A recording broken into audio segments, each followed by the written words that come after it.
মা নাকি এখানে জীবন্ত কিংবা খুবই জাগ্রত। এই জাগ্রত মায়ের জন্য নাকি একজন কোটি টাকার বাড়ি দান করেছে শুধু মায়ের থাকার জন্য। সত্যি মাকে কি কেউ কিছু দান করতে পারে? জগতের সমস্ত সব কিছু তো মায়েরই, বাকি সবটাই শুধু মায়া। আসুন আজ আপনাদের এই জীবন্ত কিংবা জাগ্রত মায়ের মন্দির বা বাড়ি ঘুরে দেখাবো।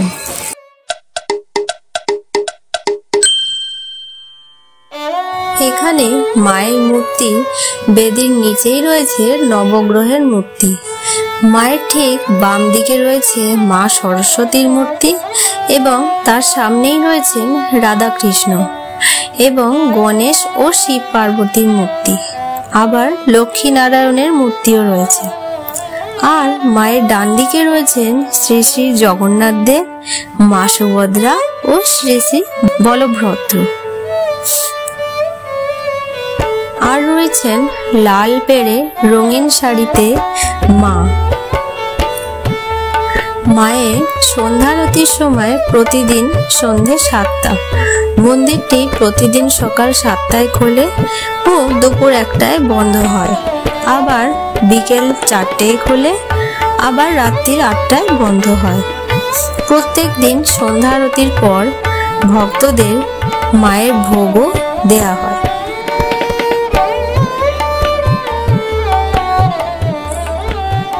মা এখানে শ্যামা সুন্দরী। মা এখানে জীবন্ত কালী নামেও বিখ্যাত। 2021 সালে কলকাতার সুকিয়া স্ট্রিটের সরু গলিতে শ্যামা সুন্দরী মন্দিরটি প্রথম গড়ে উঠেছিল।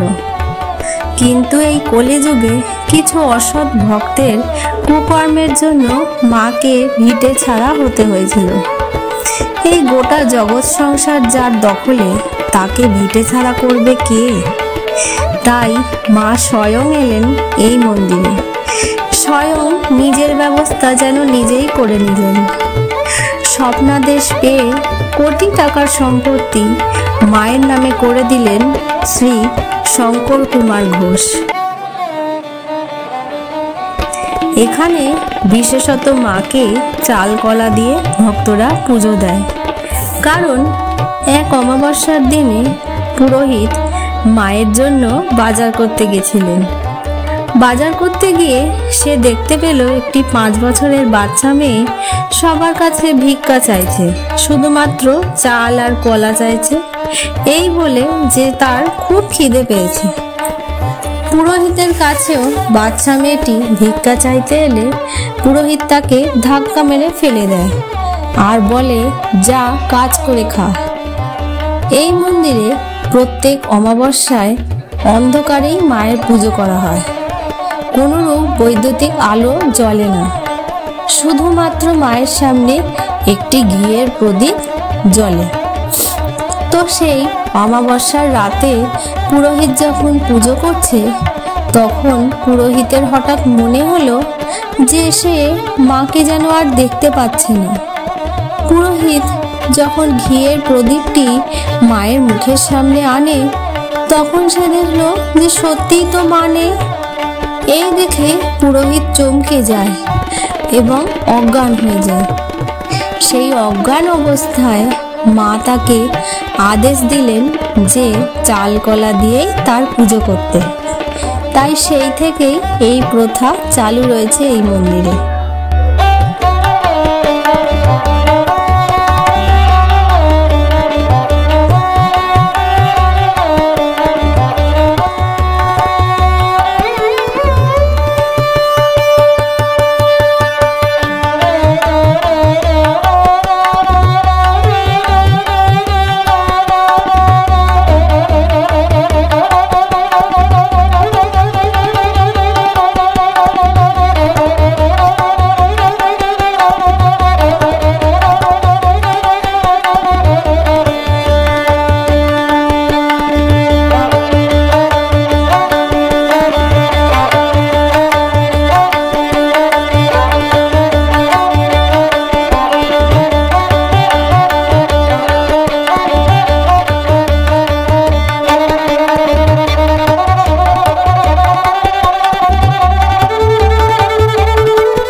তিনতলা বাড়িটি এখন মা শ্যামা সুন্দরীর মন্দির।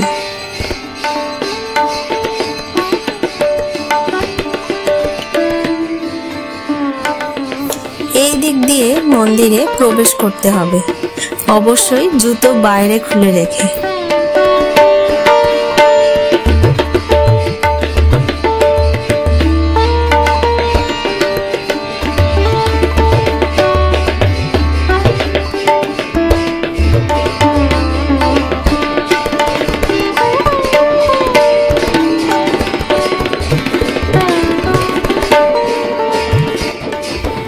ঢুকেই সামনেই দেখতে পাবেন শ্রী নরসিংহদেবের মূর্তি, আর তার পাশেই ডান দিকে পড়বে প্রধান প্রবেশদ্বার।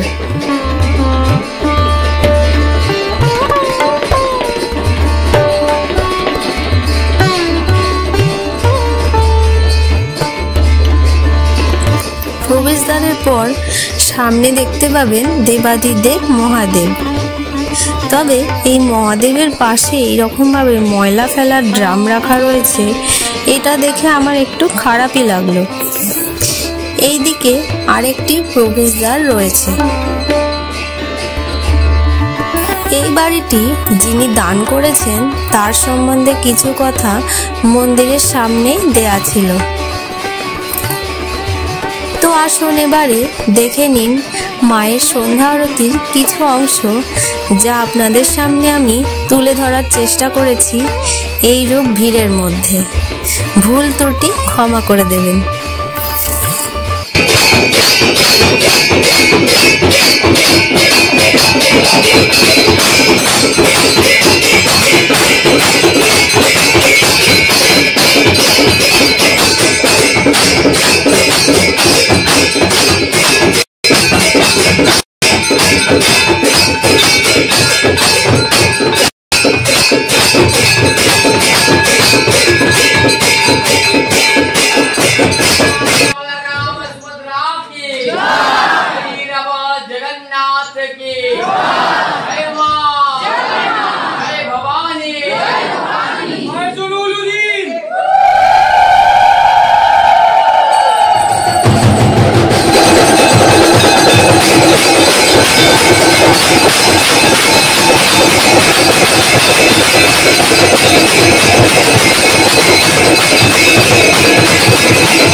भजले राम नाम सुखधाम।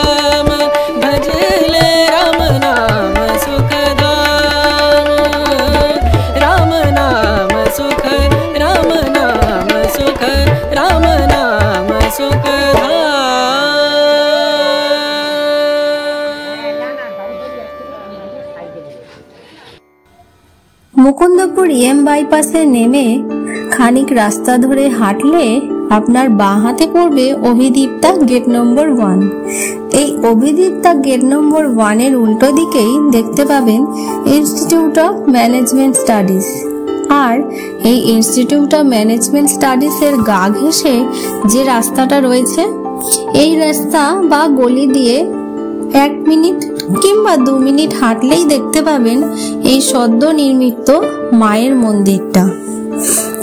কিংবা আরেকটা রাস্তাও আপনাদের বলে রাখি, RN টেগর হসপিটালের 3 নম্বর গেটের পাশ দিয়ে যে রাস্তাটা চলে গেছে, সেখান দিয়ে পুকুর ধার ধরে হাঁটলেই বাঁ হাতেই আপনারা দেখতে পাবেন এই সদ্য নির্মিত মায়ের মন্দিরটি।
তো বন্ধুরা, আশা করছি আজকের আমার এই ভিডিওটি আপনাদের ভালো লেগেছে।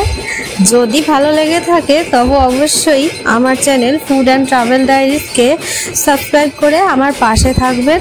আর প্লিজ ভিডিওটি আপনার বন্ধু বান্ধব আর আত্মীয় পরিজনের মধ্যে শেয়ার করে দেবেন আর অবশ্যই লাইক করে দেবেন। তো আজকের মতো এখানেই শেষ করছি, দেখা হচ্ছে পরের ভিডিওতে।